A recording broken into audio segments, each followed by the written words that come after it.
గురువుగారు, హోమం, యజ్ఞం ఈ రెండిటి మధ్య తేడా ఏమిటి? వీటిలో సమర్పించే పూర్ణాహుతి యొక్క ప్రశస్తి ఏంటి?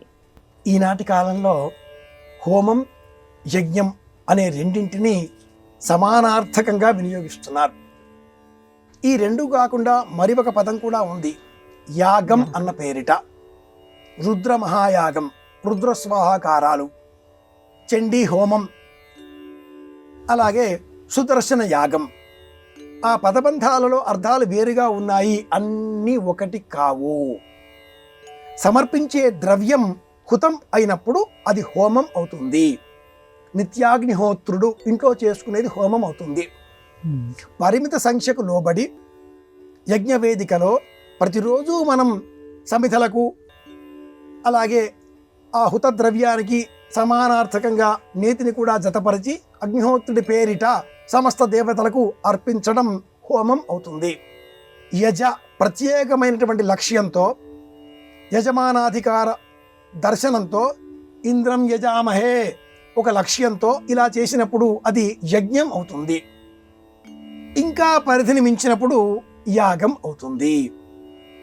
హుతం అయినా, హోమం, యజ్ఞం అయినా, యాగం అయినా వీటిల్లో చిట్ట చివర సమర్పించేటటువంటి స్వాహాకారంతో కూడుకున్న ఆ హవిస్సు పూర్ణాహుతి.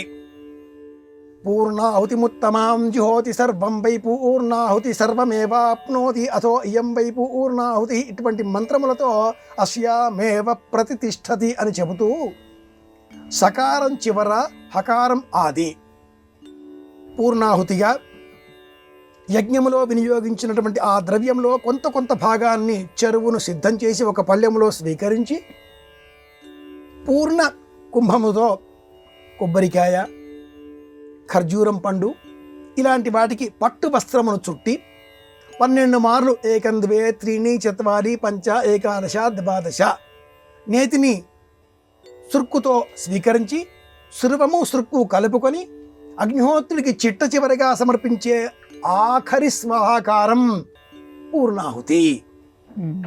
నేటి కాలంలో ఈ పూర్ణాహుతి ఎంత పాడైపోయింది అంటే మహాయజ్ఞాలలో కూడా 60-70 పళ్ళేళ్లలో వివిధములైన ద్రవ్యములను తెచ్చి అందులో పోస్తున్నారు.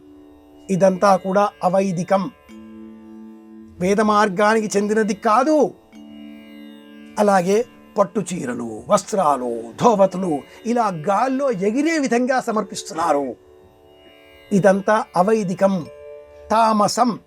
ఆ కర్తకు, ఆ బ్రహ్మకు, ఆ అధికారం చెప్పే మంత్రం చెప్పే వారందరికీ కూడా కీడు కలుగుతుంది, అశాస్త్రీయం. పాతకాలపు సినిమాలలో గమనించినట్లయితే చేతిని ఖండించి ఇచ్చాడు ఏదో పాతాళ భైరవి చిత్రంలో. ఎవరు? తామస మార్గంలో ఉండే ఒక తంత్రవేత్త. ఆ చెయ్యి మళ్ళీ మొలిచింది. పూర్ణాహుతిగా శిరస్సునే సమర్పించాడు. ఎవరు? ఈ మంత్రవేత్తలు. ఇవన్నీ తంత్ర మంత్ర మార్గాలకు సంబంధించినవి, ఘోరమైనవి, భయంకరములైనవి, సామాన్య మానవ ధర్మాలకు చెందినవి కావు. చెయ్యకూడదు.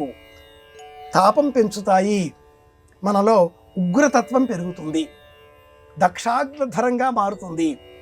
తల తీసి వేశారు కదా, మేకతలు అతికించారు కదా దక్షుడికి. పూర్ణాహుతి సత్వగుణంతో ఉండాలి.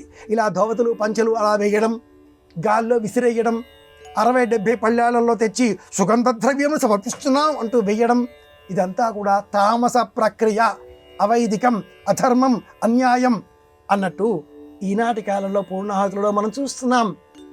పూర్ణాహుతిని దృశ్య శ్రవణ మాధ్యమాల ద్వారా కూడా ప్రత్యక్ష ప్రసారాలు చేస్తున్నారు. ఎవరు చూడకూడని అంశం ఇది. కర్త, హోత, ఆగ్నిధ్రుడు ఈ ముగ్గురు మాత్రమే పూర్ణాహుతి సమర్పించేటటువంటి ధర్మం, అధికారం కలవాళ్ళు. ఇప్పుడు మనం చూస్తున్నాం, చీరలు, పట్టు వస్త్రాలు, ధోవతులు ఇలా తెచ్చి గాల్లో ఇలా ఇలా ఇలా ఇలా ఏదో పేకలు విసిరేసినట్లుగా వేస్తున్నారే. ఇదంతా తామస లక్షణం, యజ్ఞార్హత కలిగినది కావు.